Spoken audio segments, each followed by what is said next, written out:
before we even get into the NFL rule changes that were just announced today, I have to get something off my chest. A question that's been debated for years, and honestly, I think it still haunts a lot of fans, especially if you've been watching football since the early 2000s. Is the tuck rule the worst call in the history of officiating? And listen, I'm not just throwing that out there for effect. My answer? Absolutely yes.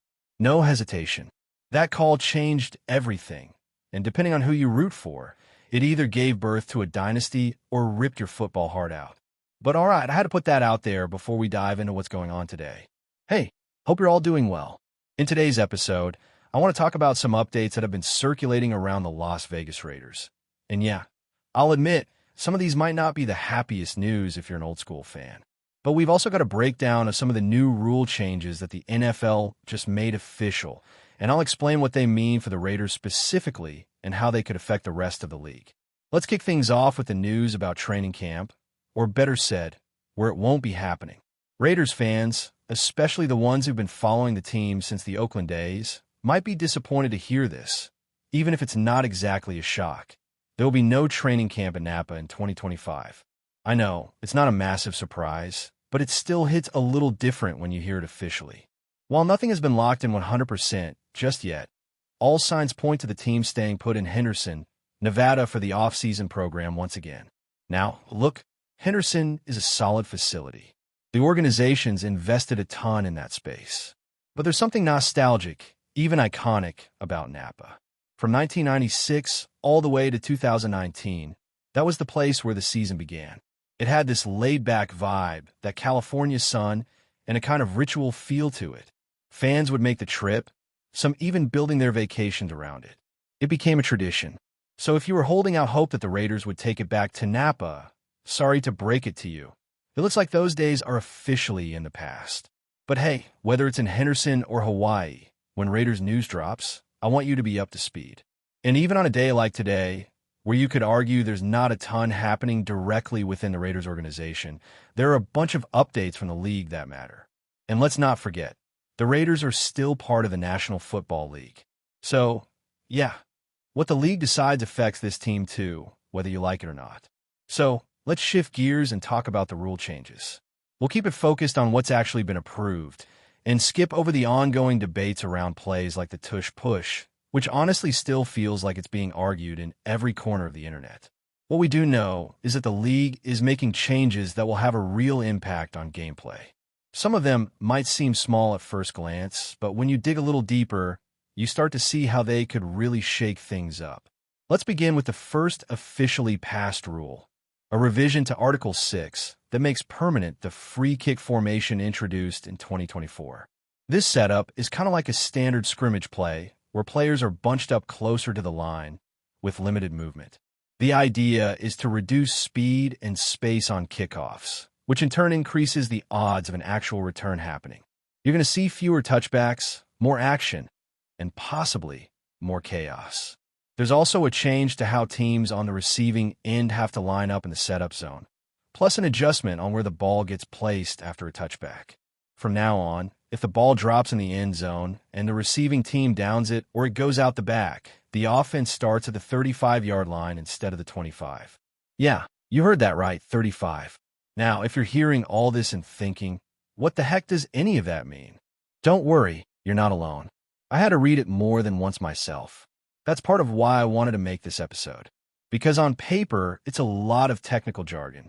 But once you unpack it, it actually makes sense, and more importantly, it's going to change how teams approach kickoffs. For the Raiders, this rule change might put some pressure on the return game. Right now, they could really use a reliable return man.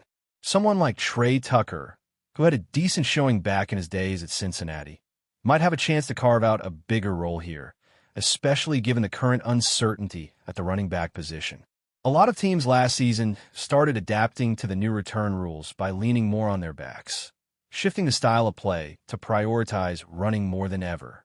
And that strategy could become even more important now, with offenses potentially starting at the 35 more often. Scoring opportunities go up. Field position becomes even more valuable. You want your offense led by someone like Geno Smith, a guy who can capitalize on short fields, to have the best shot at putting up points early and often. Also, let's not sleep on how much value an experienced kicker brings under this new setup. You want a guy who can place the ball just right, deep enough to force a return, but not so deep that it results in a touchback. We're going to see teams trying to pin returners just outside the end zone, forcing them to run it back and potentially getting stopped before the 25. It's all about leverage now. There was even a tweet going around, pointing out that with these rule changes, the league is expecting kickoff return rates to skyrocket from 33% in 2024 to something like 60 or even 70% in 2025. That's a massive jump, and it'll reshape special teams planning across the league. Positioning, clock management, game flow, all of it changes when you're returning kicks instead of taking touchbacks. If you're part of a new coaching staff and still trying to figure out how to use your athletes, this could be a big help. Guys who have a background in combat sports or just elite acceleration are going to be more valuable. It's no longer just about top-end speed. You need vision, toughness, the ability to make quick decisions in traffic. Those guys are going to thrive. And here's the thing. This doesn't just impact the Raiders. Every team is going to have to adapt. That includes offenses built for explosive plays, but also defenses trying to manage starting field position. One little rule tweak, and suddenly we're looking at a season where field position becomes a bigger chess match than ever before. Now let's move on to another rule that was officially approved today. One that could have huge implications not only in the regular season, but especially in the playoffs. The NFL's competition committee has finally aligned the overtime rules across the board. What that means is this. Starting next season, both teams are guaranteed a possession in overtime, whether it's the regular season or the postseason. No more sudden death where the first touchdown ends the game. Each team gets the ball, no matter what happens on that opening drive. And look, this might sound like a minor adjustment, but trust me, this is a massive shift. Just think back to some of the most intense playoff games in recent memory.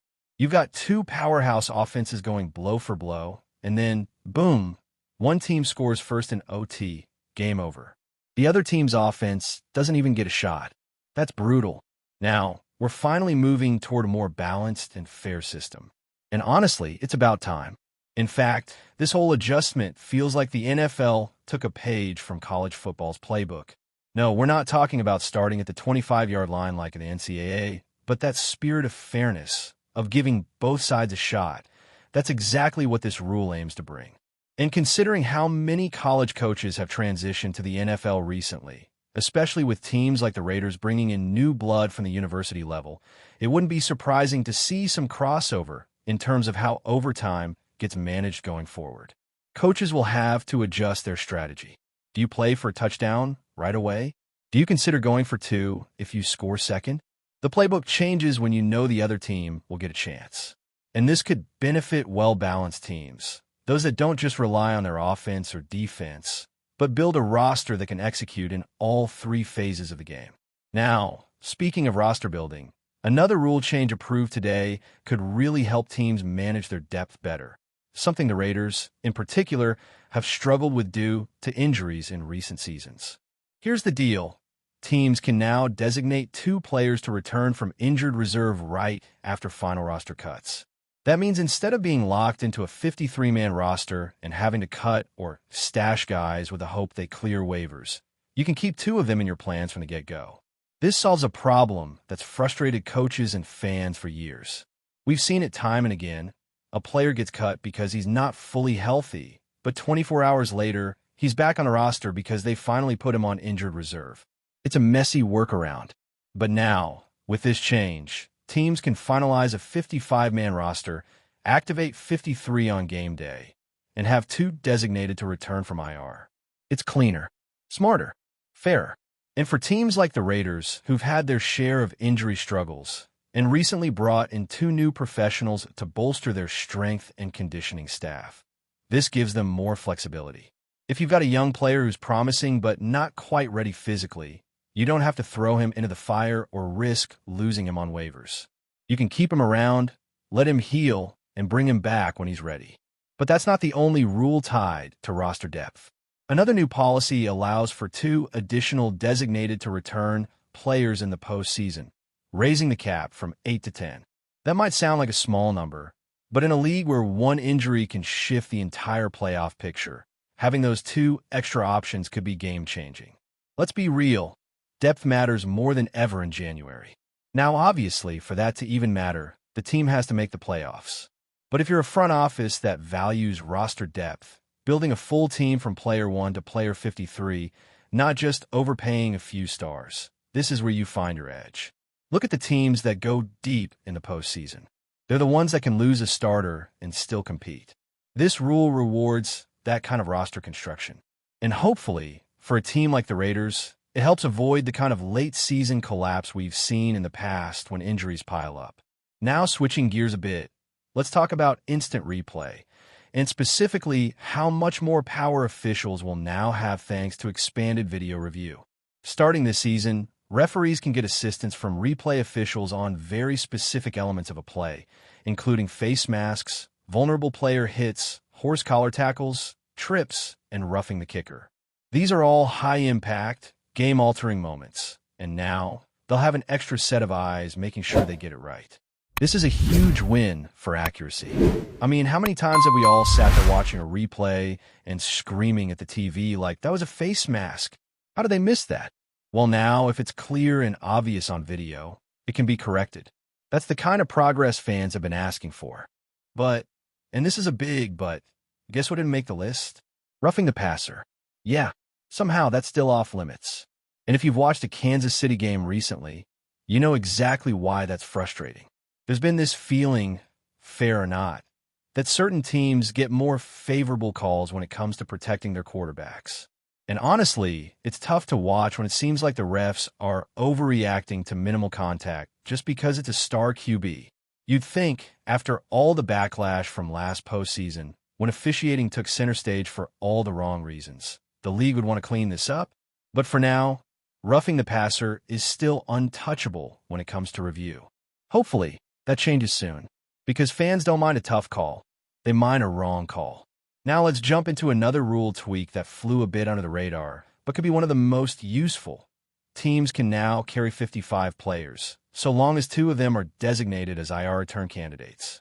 Again, this gives front offices more flexibility, and more importantly, it protects those bubble players from getting cut when they're just a couple of weeks away from being game ready. It's a step in the right direction, and something that could really help coaches manage a long season. And speaking of long seasons, the NFL is also adjusting how teams handle their waiver priorities. Now, point differential has been added as a third tiebreaker when it comes to waiver claims.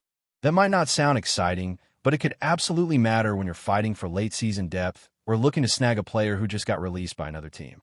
Right now, for the first 3 weeks of a season, waiver priority is based on the draft order. After that, it switches to win-loss record. But let's say 2 teams have the same record. Now, point differential helps break that tie. It's another way of rewarding teams that are competitive, even in their losses. And for a team like the Raiders, who've had their share of close games, this could actually come into play. So yeah, the league is making moves. Some of these changes are subtle. Others are big. But taken together, they show a shift, a desire to make the game cleaner, fairer, and more competitive.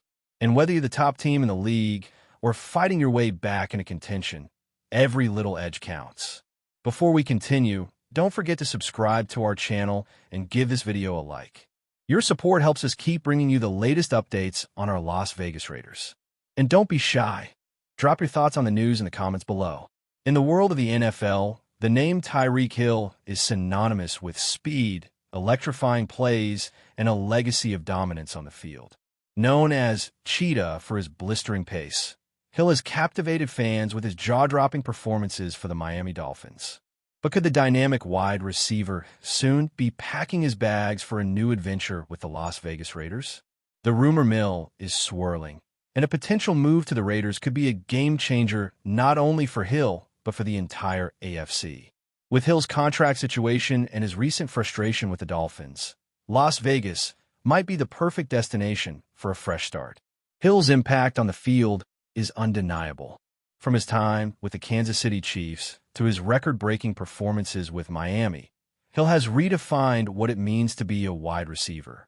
In the 2023 season alone, he led the NFL in receiving yards, racking up an astonishing 1,799 yards and 13 touchdowns. His ability to take over games, particularly with big play potential, makes him one of the most sought-after players in the league. So, why would a player of his caliber leave Miami for Las Vegas? The answer might lie in his frustration with the Dolphins' recent struggles and his desire to compete at the highest level. For the Raiders, adding a player like Hill will be a seismic shift in their offensive strategy. Las Vegas has long been searching for a true, game-changing wide receiver to complement their promising quarterback, Jimmy Garoppolo. With Hill's blazing speed and elite route-running ability, he could become the centerpiece of the Raiders' offense, instantly giving them a weapon that could rival the best teams in the league. His arrival would also serve as a signal of the Raiders' intention to contend for a playoff spot, potentially taking them from an underdog team to a legitimate contender in the AFC. But what makes this move even more intriguing is the chemistry Hill could form with Las Vegas' current roster. Garoppolo, a Super Bowl veteran, has the experience and leadership qualities that could unlock Hill's full potential. Add to that the young, talented pieces already in place for the Raiders, and Hill's arrival could elevate the entire team. With an explosive weapon like Hill, defenses across the league would be forced to rethink their strategies, making the Raiders one of the most dangerous teams in the league on paper. In the end, whether or not Tyreek Hill joins the Las Vegas Raiders remains to be seen, but the mere possibility is enough to spark excitement. If this deal comes to fruition, it would not only mark a new chapter in Hill's storied career, but also change the landscape of the AFC. Fans of the Raiders, the Dolphins, and the NFL as a whole will be watching closely, waiting to see if the cheetah makes his way to the desert, ready to ignite a new era of dominance. That's it for this update. If you enjoyed the video and want to stay updated with exclusive news about our Las Vegas Raiders, be sure to subscribe to our channel and hit that like button. We can't wait to hear your thoughts in the comments. See you in the next video.